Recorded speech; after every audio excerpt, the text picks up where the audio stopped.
함께 보도록 하겠습니다. 야고보서 1장 5절에서 8절까지 말씀인데요, 제가 가진 성경 371면에 있습니다.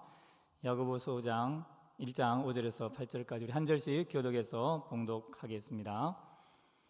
너희 중에 누구든지 지혜가 부족하거든 모든 사람에게 후히 주시고 꾸짖지 아니하시는 하나님께 구하라. 그리하면 주시리라. 오직 믿음으로 구하고 조금 더 의심하지 말라. 의심하는 자는 마치 바람에 밀려 요동하는 바닷물결 같으니 이런 사람은 무엇이든지 주께 얻기를 생각하지 말라. 두 마음을 품어 모든 일에 정함이 없는 자로다. 아멘. 오늘도 예배 나오신 모든 분들께 영혼이 잘됨 같이 범사가 잘되는 복으로 이 시간 주 예수께서 복 주시기를 주의 이름으로 축원합니다. 우리 이런 마음을 담아서 좌우에 계신 분들하고 이렇게 인사하겠습니다. 영혼이 잘됨 같이 범사가 잘되기를 원합니다. 마지막 범사가 잘되기를 원합니다. 우리 인사하겠습니다. 범사가 잘되시기 바랍니다. 어떤 부부가 대화를 했죠. 여보, 결혼기념일이 앞으로 며칠 안 남았는데 내가 원하는 선물이 있어. 그래, 뭔데? 말만 해. 다른 게 아니라 요즘 그렇게 핸드백에 관심이 가네. 명품백 하나 선물 받고 싶어. 그래, 알았어. 그리고는 이제 결혼기념일이 다가왔어요. 아내가 기다립니다. 남편이 내 말을 듣고 그래, 말만 해라고 했으니까 명품백이 도착하겠지. 그리고 택배를 기다리고 남편의 손을 바라보는데 아침이 되고 점심이 되고 저녁이 지나가는데도 선물이 도착 않는 거죠. 남편이 선물을 안 줍니다. 그 다음 날 서운섭섭했던 이 아내가 남편에게 물어요. 여보, 어제 우리 결혼 기념일이었잖아. 어떻게 된 거야? 말만 하라고 했잖아. 남편이 대답을 했는데 아내가 기가 찹니다. 남편이 뭐라고 할게요? 말만 하라고 했잖아. 말만. 이게 웃을 일이 아니에요. 여러분, 이게 남편과 아내가 서로에게 어떤 약속을 하고 이 땅에 사는 동안에 부부가 서로가 지키지 못하는 약속 얼마나 많습니까?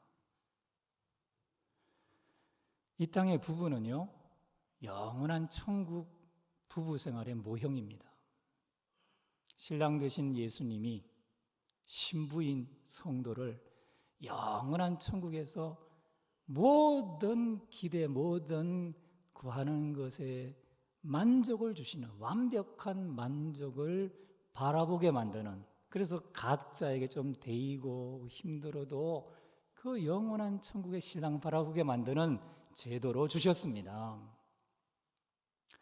예수님은 우리에게 그냥 사람들이 과장해서 표현하듯 내가 하늘에 있는 별 다 따줄게 그렇게 하듯 하시는 분이 아닙니다. 오늘 우리가 주께 얻음이란 제목으로 본문 말씀을 나눌 때 지금도 우리와 동행하시며 이 하나님의 사랑으로 우리의 모든 것을 응답해 주시는 그 예수님의 충만함, 그것을 천국 갈 때까지 누리는 은혜가 더 넘치시기를 주의 이름으로 축원합니다. 오늘 본문은 야고보 형제가 초대교회 성도들이 기도는 하는데 응답을 받지 못하는 삶의 정황을 살펴보면서 예수님의 말씀을 전합니다. 기도할 때에 응답을 받기 위해서는 좀 요동하지 말고 두 마음을 품지 말고 지혜롭게 기도해라 라고 가르쳐 줍니다. 여러분, 기도하는 것 자체가 지혜 아닙니까? 세상 사람들은 안 하는 거, 초대교회 성도들이 기도하는 것 자체가 지혜고, 뭔가 좀 모자란 게 있으면 야고보 형제가 교회 리더라면 형제요, 자매요, 이럴 때는 이렇게 도움을 받아야 합니다.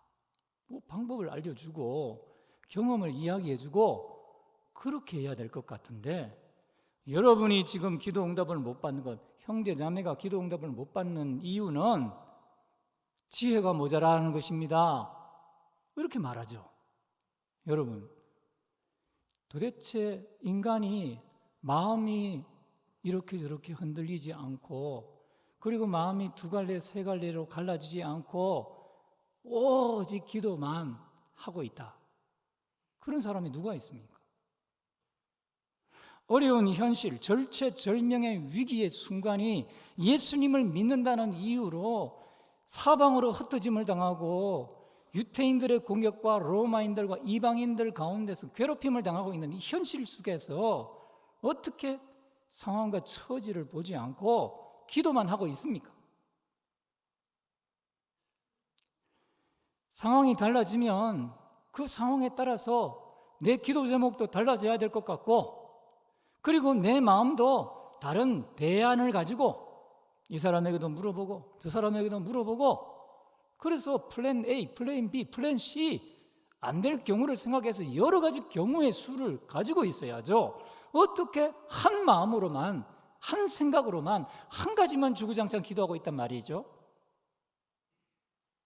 한 가지만 계속 기도하라고 하는 야고보 사도를 통해 주신 이 예수님의 말씀, 명령은 불안하기 짝이 없어요. 이게 안 되면 그냥 모든 것이 무너질 수밖에 없는데, 기도 응답은 되지 아니하고 현실은 팍팍하고 힘들 때에 그 답답한 마음, 그 불안한 마음, 이렇게 저렇게 파도치듯 마음이 요동하는 이 마음을 성도들이 느낄 수밖에 없죠.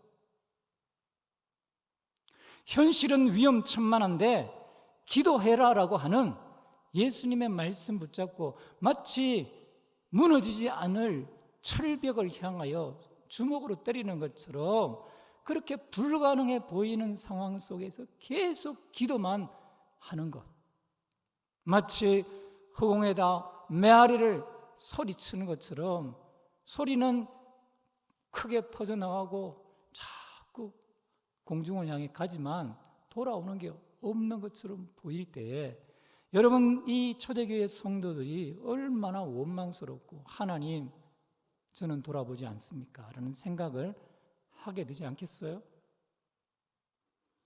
여러분, 어리석은 기도를 하는 사람들은 이렇게 현실이 크게 보일 때에 삶에 대해서 절망하고 낙담하고 기쁨을 빼앗기죠. 그러나 예수님은 초대교회 성도들이 왜 기도 응답을 받지 못하고 있는지에 대한 정확한 이유를 알려주십니다. 초대교회 성도들이 기도하는데도 응답을 받지 못한 이유는 그들이 지혜를 구하지 않았기 때문입니다. 그들이 지혜가 없게 기도했기 때문이죠. 어리석게 기도했기 때문이죠. 예수님은 그들이 어떤 기도를 했을 때 그것이 어리석은 기도인지를 알려주십니다. 요동치는 기도는 어리석은 기도입니다. 마음이 이렇게 저렇게 왔다 갔다 하고 예수님을 향한 온전한 믿음이 흔들리는 것은 어리석은 기도입니다.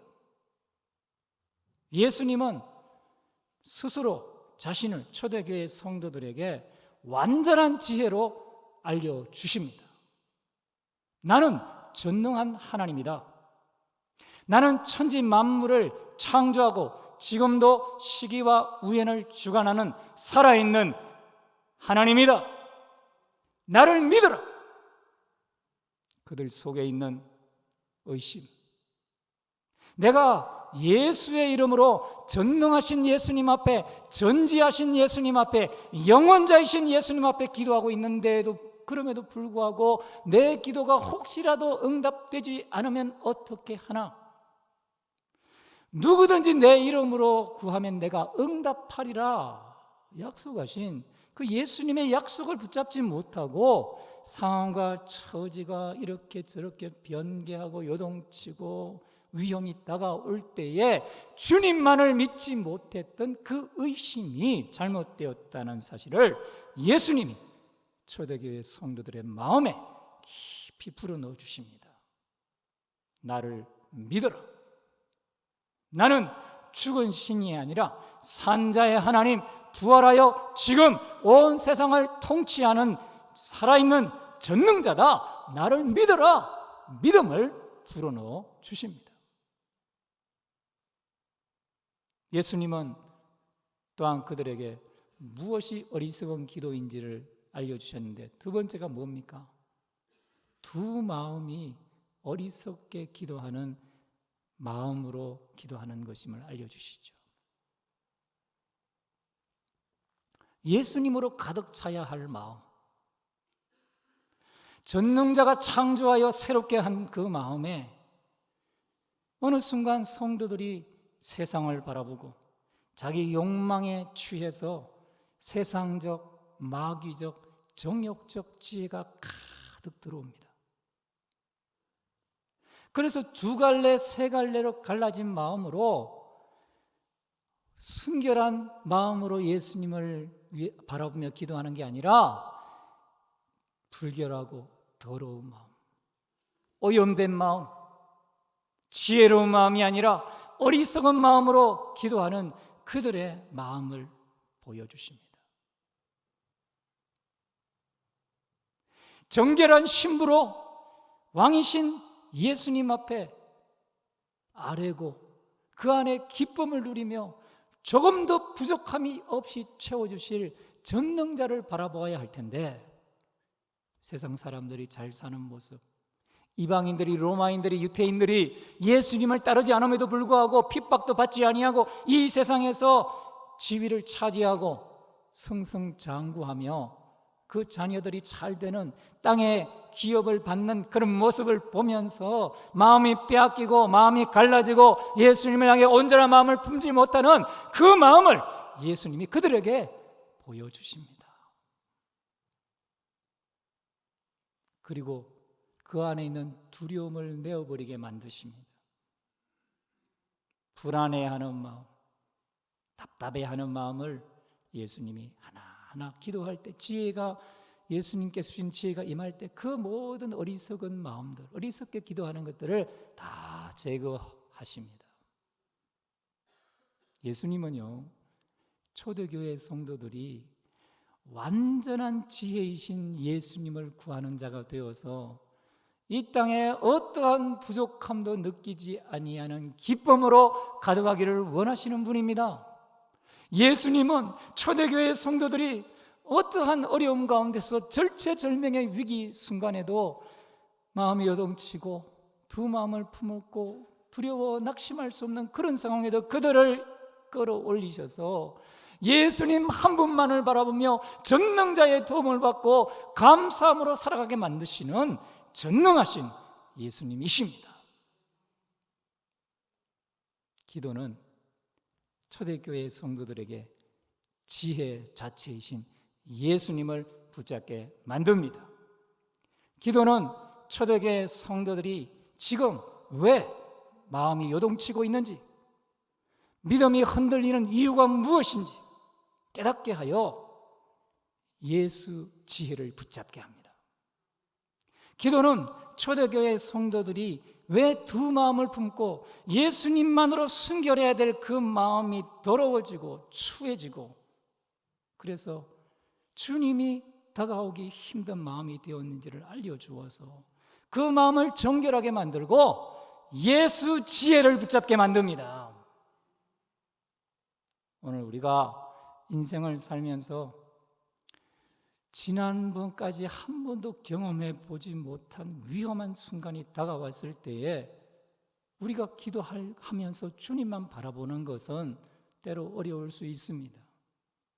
인생을 살아가면 살아갈수록 점점 쉬워지고 점점 평탄하고 그러면 좋겠는데, 예수님을 오래 믿고 더 가까이 가려 하면 할수록 여전히 세상 권세를 장악하고 있는 마귀와 세상의 지배를 받고 있는 이 세상 가치관을 따르는 사람들, 그리고 내 마음에 이 나를 사망의 몸으로 얽매고 있는 이 정욕이 계속해서 주님께 가까이 가는 것을 우는 수다처럼 가로막습니다. 상황이 크게 보입니다. 사람들의 말이 더 지혜롭게 보입니다. 기도만 하고 있으면 곧 망할 것 같아요. 불안합니다. 뭐 하고 있냐고, 좀 사람들에게 손도 좀 벌리고 타협도 하고 현실에 맞게 살아야지. 천국에 나중에 가면 되지. 지금 살 때는 살아 입에 풀칠도 하고 다른 사람들보다 좀 낫게 살아야지. 뭐 그렇게 사냐고 사람들이 말할 때 답답함을 느끼고 불안하고 두려운 마음을 가집니다. 그리고 불가능한 것을 기도하고 있는 자신의 모습을 객관화시켜서 내가 무슨 광신자인가? 내가 무슨 고집쟁인가? 하는 그런 마음에 하나님을 향하지 못하는 마음이 들어오면 기도를 멈추고 기도를 하는데 그냥 습관적으로 기도하게 됩니다. 기도하는 이 순간에 전능자가 들으시고 이 기도에 반드시 응답할 것이라고 하는 소망이, 확신이 부족하니까 기도는 하지만 다르게 행동합니다. 여러분, 어리석게 기도하는 사람은 이렇게 구하는 것 따로 생각하고 말하는 마음 따로 살 수밖에 없어요. 그러다가 주님 모르고 주님 인도를 받지 못한 채 인생의 절망 속에 떨어질 수밖에 없죠. 그러나 예수님은 우리 예수님이 구원하시는 예수님의 성도가 지혜롭지 못하게 기도하는 이유를 알려주십니다.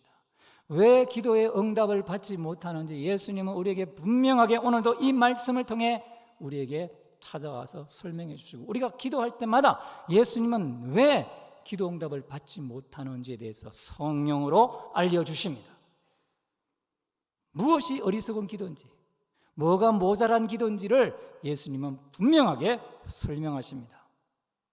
여러분, 예수님은 요동하는 마음, 흔들리는 마음, 갈팡질팡하면서 전능하신, 전지하신 예수님 한 분을 바라보지 못하는 마음을 깨닫게 해주십니다. 전능자를 온전히 바라보지 못하는 그 마음이 불신이요, 의심이요, 믿음으로 구하지 못하고 있다는 사실을 알려주십니다. 그리고 예수님이야말로 전능한 존재라는 것을 마음속 깊이 감동을 주시고 예수님을 붙잡게 하십니다. 견고한 성처럼 예수님이 마음에 강하게 임재하셔서 흔들리지 않게 합니다. 두근반 세근반 상황과 현실을 보면서 이제는 망하게 되었나? 예수님이 나를 더 이상 돕지 않나? 예수님의 전능하심은 여기까지인가? 내 생각과 내 계획과 내 경험으로 내 기도 제목을 드렸는데 그게 응답이 안 되고 다른 식으로 역사가 흘러가고 현실이 펼쳐질 때에 그 앞에 요동하던 마음을 온전히 예수님께만 향하도록 예수님이 역사하십니다. 그리고 내 마음에 있는 어리석은 마음, 두 마음을 분별케 합니다. 한 번만 잘못 선택하고 한 번만 잘못 결정하면 인생에 곤두박질 칠 수밖에 없는 위험천만한 순간에 예수님은 무엇이 세상적인 마음인지, 무엇이 내 정욕대로 구하는 마음인지, 무엇이 마귀가 주는 마음인지, 무엇이 위로부터 내려오는 지혜인지를 알려줍니다. 위로부터 내려오는 지혜는 성결하고 양순하고 편백됨과 거짓이 없고 온유하죠. 예수님이 그런 분이니까 예수님이 그 마음에 예수님으로 충만하게 부어주셔서 그냥 지식으로 알고 있는 백과사전적 기도가 아니라 지식이 삶에, 내 현실에 순간순간 적용되는 지혜로 역사합니다. 그 지혜와 지식은 달라요. 왜 교회에 옵니까? 왜 예배를 드립니까? 만일 지식을 구한다면 그냥 집에서 인터넷으로 AI 검색하고 사전 보면 돼요. 근데 이 예배드리는 이 순간에 예수님이 약속하신 내가 예배드리는 그들에게 내 이름으로 모일 때 나도 그들 중에 함께 있다. 세상 끝날까지 떠나지 않는다. 여기 와서 온전히 왕께 경배와 찬양을 올려드리면 하늘문이 열리고 하늘에 지혜가 내려온다. 예수 자신이 우리를 모든 두려움과 염려로부터 자유케 한다. 이 말씀을 믿고 우리가 경배와 찬양을 올려드릴 때에 예수님이 친히 임재해 오십니다. 예수님은요, 우리가 결핍과 부족 가운데 어리석은 기도를 하다가 이 땅 가운데 절망하여 넘어지기를 원치 아니하시고 완전한 지혜이신 예수님 자신을 우리에게 주셔서 우리가 온전한 기쁨 가운데 인생을 영생의 복을 누리며 살기를 원하십니다. 예수님은 어떤 위험한 순간에 처한 성도든 간에 그 전능하신 능력과 전지하신 방법으로 기도할 때 도우셔서 예수님의 지혜를 가지고 살아가도록 만드시는 전능하신 분이십니다. 예수님이 기도하게 할 때는 지혜롭게 기도합니다. 예수님은 우리가 기도할 때 예수님 자신을 지혜로 계시하셔서 우리 안에 있는 요동치는 마음이 무엇인지를 보게 하십니다. 왜 두려워 떠는지, 왜 흔들리는지, 왜 주님만을 따라가기를 작정했다가 이렇게 저렇게 자꾸 생각이 움직이는지 주님은 보여주십니다. 지혜 자체이신 예수님이시기 때문에 우리가 올바른 결정을 해서 올바른 선택을 하고 주님이 이끄시는 그 복지에 들어가기를 원하시는 주님은 우리가 왜 요동치고 있는지에 대한 분명한 분별력을 지혜로 보여주십니다. 예수님은요, 그래서 우리 요동치는 마음을 막아주시죠. 예수님이 기도하게 만드는 예수님의 지혜가 임하면 요동치는 마음이 사라집니다. 예수님이 우리에게 지혜를 주어서 그것으로 기도할 때는 우리의 마음에 두 마음이 분별됩니다. 아, 이 마음은 내 마음이 아니구나. 아니, 이 마음은 어둠의 영의 마음이구나. 이 마음은 세상의 누군가로부터 내가 지금 영향을 받은 마음이구나. 내 욕심을 따르는 마음이구나. 아, 이 마음은 지금 나를 사랑하시고 나를 지금도 눈동자처럼 지키시는 전능자이신 예수님의 방법으로 부어진 예수님의 지혜이구나. 마음이 분별이 됩니다. 그래서 예수님이 주시는 지혜로 기도하면 갈라진 마음을 다 내어버리고 온전히 예수님께로 향하게 만들어 주십니다. 인간은 못해요. 인간은 자기 욕심을 이길 수가 없어요. 인간은 사탄을 이길 수가 없어요. 인간은 세상의 거센 파도를 헤쳐나갈 능력이 없는데 전능하신 전지하신 예수님이 우리의 마음을 지으신 분이 우리의 마음을 붙잡아 주시는데 예수님을 향한 일편단심의 마음으로 바꾸어 주십니다. 기도는 마스터 키와 같은 거죠. 어떤 꽁꽁 닫혀서 부족할 수밖에 없는 문도 예수님이 기도하게 만드시면 지혜로 그 모든 문들이 열리도록 역사해 주십니다. 초대교회 성도들이 예수님 앞에 기도할 때에 요동하는 마음과 두 마음과 두렵고 답답한 마음을 다 내려놓고 예수님이 찾아오신 그 지혜를 붙잡자 그들에게 복이 임했죠. 초대교회 성도들은 그 절체절명의 순간들이 얼마나 많았습니까? 지금 우리가 상상할 수 없는 예수 믿는다는 그 단 한 가지 이유 때문에 수많은 어려움을 겪었습니다. 그런데 그 태산 같은 문제들을 예수님이 다 해결하십니다. 2세기경에 어떤 왕이 자기 영토에서 예수를 믿는 무명의 그리스도인을 잡았습니다. 그리고 그에게 협박을 했죠. 너는 지금 선택해라. 내가 통치하는 왕국의 이 영토에 살면서 너는 왜 다른 왕을 섬기느냐? 만일 지금 내가 나를 유일한 왕으로 섬기지 않는다면 내 영토로부터 쫓아내겠다. 지금 말해라. 그러자 그 무명의 그리스도인이 말했습니다. 예수님은 나를 한 번도 버리지 아니하시고 나의 왕은 결코 나를 내어 쫓지 않는데 이 나그네 같은 인생길에 객지 생활을 하면서 당신을 따라야 할 이유가 없다. 나의 본향은 영원한 천국이다. 마음대로 해라. 왕이 화가 났습니다. 그래, 그럼 지금 네가 가지고 있는 모든 소유를 내가 다 빼앗겠다. 그러자 그가 말합니다. 나의 소유는 저 본향에 있다. 내 보물은 저 본향에 있는데 썩지도 쇠하지도 도둑질도 할 수 없다.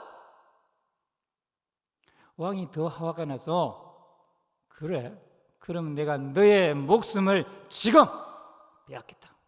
그때 그 그리스도인이 말합니다. 나는 이미 40년 전에 내 목숨을 나의 왕에게 드렸다.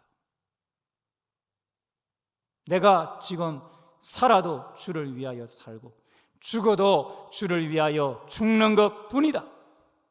아직 주께서 나를 살려주신다면 나에게 남아있는 사명이 있기 때문일 것이고, 지금 혹시라도 당신을 왕으로 세운 주님이 나를 데려간다고 해도 나는 지금 곧 살아서 천국으로 간다.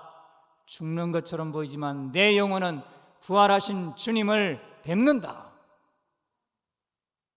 그러니까 그 왕이요, 이 광신도를 어떻게 할 수 없다, 그리고 내쳤다는 거죠. 성도 여러분, 오늘 우리는 우리의 삶에 일어나는 절체절명의 위기라고 느끼는 모든 현상과 상황과 사람들의 반응이 왜 위기라고 느끼는지를 초대교회 성도들이 누렸던 복을 통해서 다시 점검해야겠죠. 우리는 이 초대교회 성도가 누렸던 복을 지금 누려야 합니다. 어떤 태산과 같은 위기도 주님 앞에는 아무것도 아닙니다. 심지어 죽어도 천국입니다. 불안하여 염려하고 답답해하는 마음을 초대교회 성도들로부터 제거하신 분이 예수님이십니다. 예수님은 그들이 어떠한 위기가 다가와도 더 이상 불안하지 않도록 본체로 자신을 계시해 주시고 그들 안에 성령으로 내주하시며 그들의 위기 때마다 말할 수 없는 탄식으로 그들을 위하여 함께 기도하시고 그 위기로부터 안전하게 보호하시고 평안하게 하셨어요. 위험천만한 순간에 짐승의 이빨이 되고 이빨에 먹이가 되고 발톱에 먹이가 되어서 갈갈이 찢기고 사라져도 하나님이 주시는 평안을 찬양하는 존재로 만들어 주십니다. 오늘 우리는 이 평안을 누려야 합니다. 세상에 알 수도, 세상이 빼앗을 수도 없는, 구차히 죽어가면서도 자기 목숨을 구걸하지 않는 이 평안, 예수 그리스도만 주시는 이 평안, 부활이요 생명이신 예수님에게만 있는 이 평안을 가져야 합니다. 그럴 때에 인생에 있고 없는 것에 이리 hil비하며 살아가지 않게 됩니다. 그리고 내 기도가 혹시라도 응답되지 않으면 그때에 하나님의 뜻을 물어보는 사람이 되죠. 내 마음에 뭔가 욕심이 있는 건 아닌가? 내 마음에 혹시 세상 것이 들어온 것은 아닌가? 내가 주님을 온전히 믿지 못하기 때문이 아닌가? 의심하고 있는 것은 아닌가? 불가능하다고 느끼면서 기도하고 있는 것은 아닌가? 그래서 전능하신 예수님에 대한 믿음을 새롭게 하는 복을 누리게 됩니다. 초대교회 성도들은 그 절체절명의 위기 순간을 주님이 다 열어주시는 것을 경험하잖아요. 우리도 우리 인생에, 여러분 지금까지 살아온 우리의 삶이 어떻습니까? 안 될 듯, 안 될 듯, 망할 듯, 끝날 듯, 점점 어려워지는 삶의 여건 속에 주님이 전능하신 방법으로 일한 역사가 한두 번입니까? 주님이 전능하신 역사로 오늘도 우리를 돕고 계시는 것을 믿는 복으로 충만하시기를 바랍니다. 우리가 기도로, 지혜를 얻어야 합니다. 우리가 예수님의 기도하시게 만드는 지혜로 예수님의 지혜를 얻어야 합니다. 우리가 요동치는 마음을 예수님께 기도로 맡길 때 예수님은 그 요동치는 마음이 굳센 마음으로 바뀌는 지혜를 주십니다. 우리의 마음이 갈팡질팡하고 이렇게 저렇게 흔들리는 것을 우리보다 더 잘 알고 계신 예수님은 우리가 흔들리지 않도록 붙잡는 견고함, 믿음을 반드시 부어주시는 지혜를 주십니다.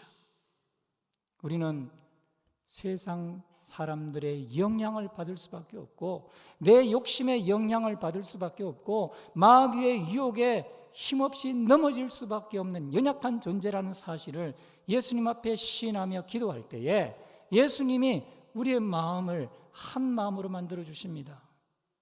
내 마음이 또 세상을 사모하는 영적 창녀의 마음이 되었구나, 불결한 마음이 되었구나, 부정한 마음이 되었구나, 예수님이 싫어하는 마음이 되었구나, 예수님이 가까이 와서 도움을 줄 수 없는 마음이 되었구나 라고 하는 지혜가 임합니다. 그리고 예수 그리스도께, 그 나의 신랑 되신 예수님께 나의 부정함을 토로하고 정결한 마음을 간구합니다. 그리고 예수님이 내 마음에 다시 한번 가득하게 주인으로 임해서 지혜롭게 됩니다. 사랑하는 성도 여러분, 우리가 지혜로 기도하여 지혜로 살아가기를 축원합니다. 예수님이 주시는 기도는 지혜를 얻습니다.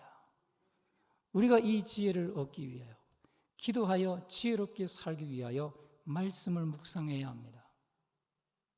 초대 교회 성도들에게 야고보 형제를 통해 예수님이 주신 이 명령은 오늘 우리에게도 동일한 명령입니다. 이 말씀이 초대 교회 시대에만 적용되는 것이 아니라 인생의 모든 어려움을 겪는 우리에게도 주시는 주님의 지혜입니다. 주님은 우리가 기도 응답을 받기를 원하십니다. 주님은 우리가 어떤 인생의 막힌 문제, 안 되는 문제, 부족한 문제도 채워주시는 주님의 전능하심을 누리며 완전한 기쁨 가운데 살아가기를 원하십니다. 그 예수님이 오늘 이 말씀을 우리에게 주시는 이유는 이 말씀을 묵상하여 이 말씀을 내 삶에 누리도록 하기 위해서 주신 말씀입니다. 다른 누구를 위한 말씀이 아닙니다. 아무리 예수님 앞에 가까이 가고 예수님께 기도의 응답이 많아도 이 세상에 사는 동안에는 여전히 부족함이 있고 여전히 완전하지 못한 행복이 우리 앞에 놓여 있다. 그럴 때 우리는 말씀을 붙잡고 기도하여 지혜를 얻어야 합니다.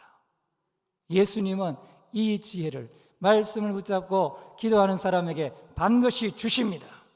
말씀이 내 심령을 찔러 쪼개어 하나님의 뜻이 무엇인지를 내 마음에 부어주고, 그래서 내 마음에 부정한 것들을 토해내어 예수님의 정결을 덧입게 하고 예수님 자신이 전능자요 전지한 지혜자로 우리 가운데 들어오셔서 내 생각을 장악하고 내 마음을 장악하고 꿈과 환상과 비전과 소리로 역사하십니다.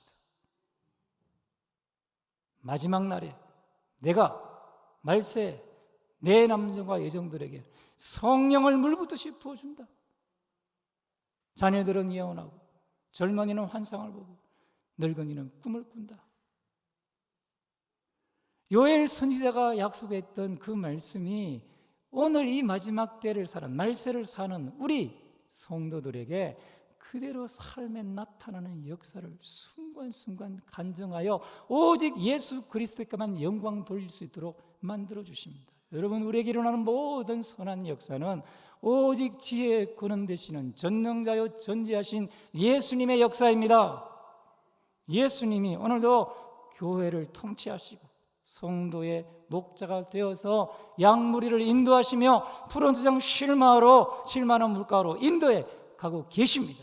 우리는 그 목자를 바라보며 모든 것을 맡길 때 지혜의 근원 되신 주님을 만나며 누리며 자랑하게 됩니다.